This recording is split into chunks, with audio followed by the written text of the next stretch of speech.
সেজে গুজে রেডি হয়ে গেছি, এখন যাবো আমরা, আপনাদেরকেও দেখাবো। চলুন, আপনারা আগে হয়তো দেখেছেন ইউটিউবে, অনেক ইউটিউবাররা এখানে ইউটিউব করেছে গিয়ে, কিন্তু আমি কোনোদিন যাই নাই, আমি আজকে প্রথম যাচ্ছি, তাই আপনাদেরকেও দেখাবো। চলুন।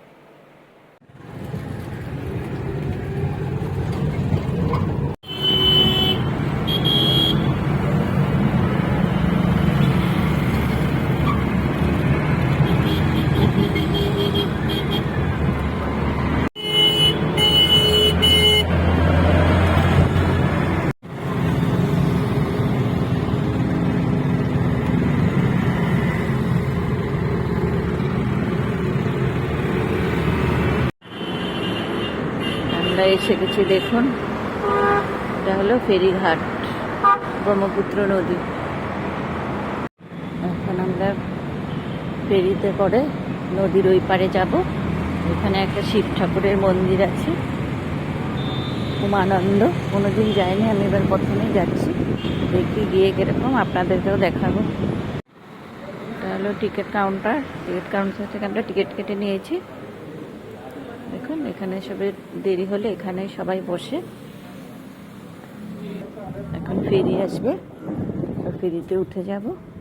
প্রচুর ঠান্ডা, এখন বাইরে এত কুয়াশা, কিছুই দেখা যাচ্ছে না। এখন আমরা যাচ্ছি, ফেরিতে উঠে যাব। আমাদেরকে বলছে জলদি যাও, জলদি যাও, আমরাও জলদি জলদি যাচ্ছি। দেখুন, এটা ব্রহ্মপুত্র নদী, এপার থেকে এপারে কিছু দেখা যাচ্ছে না, এত কুয়াশা, প্রচুর ঠান্ডা। আমরা যাচ্ছি, এখন ফেরিতে উঠবো। কত ফেরি এখানে আরো বসে আছে, দেখুন, এগুলো ছাড়বে টাইম মতো।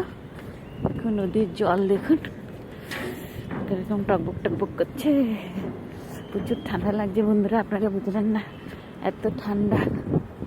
আমরা বোটে উঠে গেছি, আমি বলছি 3 নম্বর বোটটাই যাবে আমাদের, তাই আমরা এখানে এসে গেছি। দেখুন, এখন ওরা বলছে অলপ দেরি আছে, তাই অলপ দেরি আছে, আমরা অলপ ঘুরে নিচ্ছি। দেখুন, বোটে উঠে পুরো দেখা যাচ্ছে। দেখুন, এটা হলো ফেন্সি বাজার ফেরিঘাট।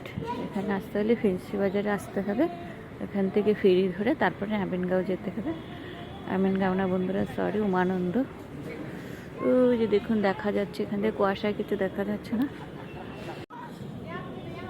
নদীর জল দেখুন পুরা ভর্তি হয়ে আছে।